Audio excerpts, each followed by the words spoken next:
Next है capacitance of parallel plate capacitor with conducting slab. सबसे पहले हम लोग देखे वैक्यूम के लिए, एयर के लिए, जिसमें कैपेसिटेंस का जो वैल्यू था वो था ए एप्सिलॉन नॉट अपॉन डी।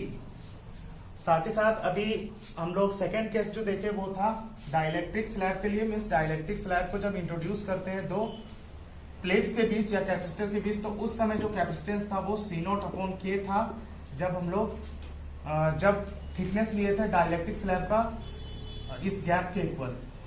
और डाइलेक्ट्रिक के इंसर्ट करने पे कैपेसिटी जो था वो कैपेसिटर का बढ़ जा रहा था। अब हम लोग देखेंगे कि कैपेसिटेंस पे क्या फर्क पड़ता है यदि हम लोग कंडक्टिंग स्लैब को इंट्रोड्यूस करते हैं कैपेसिटर के बीच।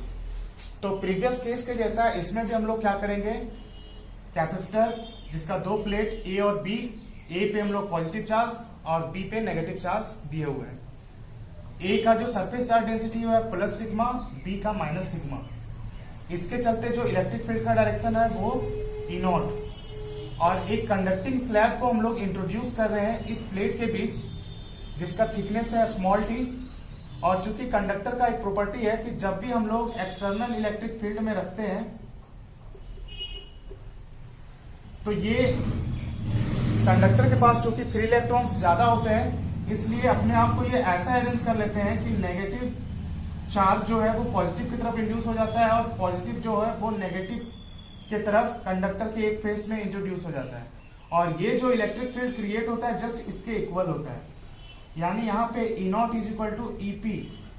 पोलराइजेशन के चलते जो इलेक्ट्रिक फील्ड होता है कंडक्टर में वो इक्वल होता है एक्सटर्नल इलेक्ट्रिक फील्ड। इसलिए यहाँ पे हम लोग लिखते हैं कंडक्टर के इनसाइड जो इलेक्ट्रिक फील्ड होता है वो कितना होता है, जीरो होता है।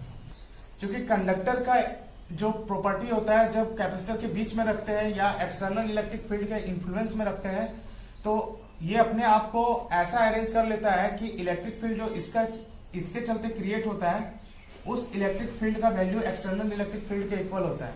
यानी यदि यहाँ पे पोलराइजेशन के चलते कंडक्टर में जो इलेक्ट्रिक फील्ड इंड्यूस हुआ है उसको यदि ईपी से डिनोट करें और external electric field E not है तो इन दोनों का मैग्नीट्यूड क्या होता है, इक्वल होता है और डायरेक्शन ऑपोजिट। तो यानी जो कंडक्टर के अंदर इलेक्ट्रिक फील्ड होता है वो जीरो होता है।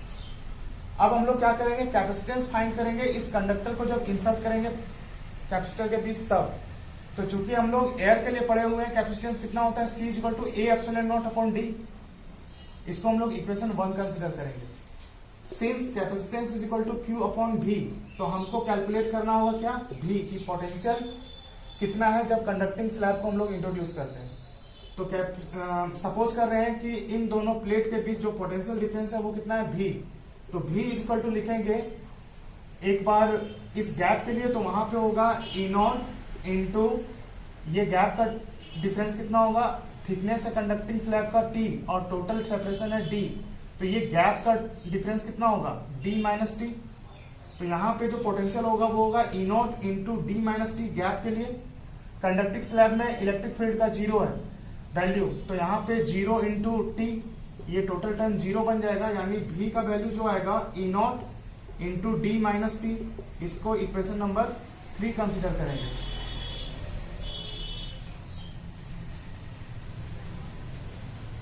ई नॉट का वैल्यू देखा जाए तो E naught is equal to होता है सिग्मा अपॉन एप्सिलॉन नॉट, और सिग्मा का वैल्यू क्यू अपॉन ए और यहाँ पे एप्सिलॉन नॉट। इसको इक्वेशन नंबर 4 कंसिडर करते हैं।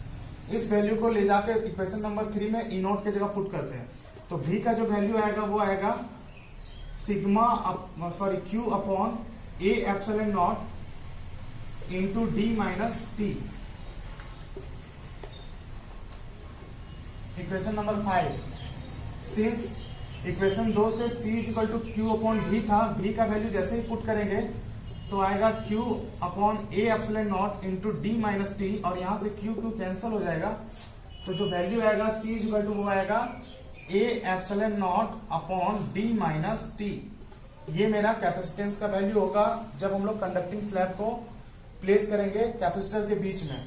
इक्वेशन 6 मेरा जो होगा वो रिक्वायर्ड एक्सप्रेशन फॉर कैपेसिटेंस।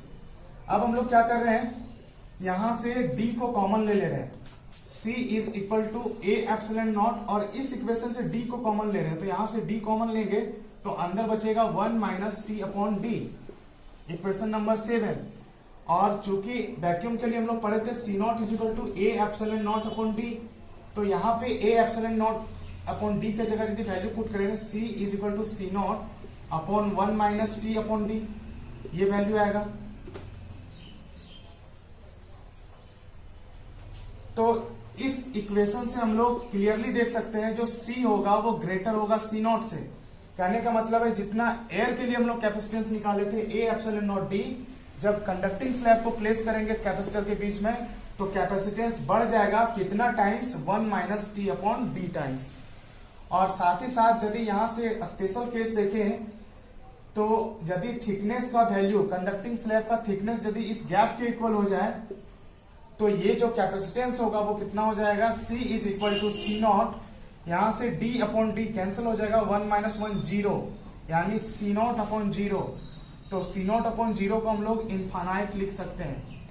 तो यदि कंडक्टिंग स्लैब का थिकनेस हम लोग इस गैप के इक्वल पूरा ले लें T is equal to D, उस समय जो कैपेसिटेंस होगा वो इनफाइनाइट हो जाएगा। कहने का मतलब है कैपेसिटी बहुत ज्यादा हो जाएगा उस समय कैपेसिटर का। तो ये 3 केस था जब हम लोग एयर के लिए निकाले थे तो ए एप्सिलॉन नॉट अपॉन डी, जब डाइलेक्ट्रिक प्लेस किए तो कैपेसिटेंस का वैल्यू इंक्रीज हुआ, और कंडक्टिंग स्लैब के लिए देखें तो इसमें भी कैपेसिटेंस का वैल्यू इंक्रीज हुआ।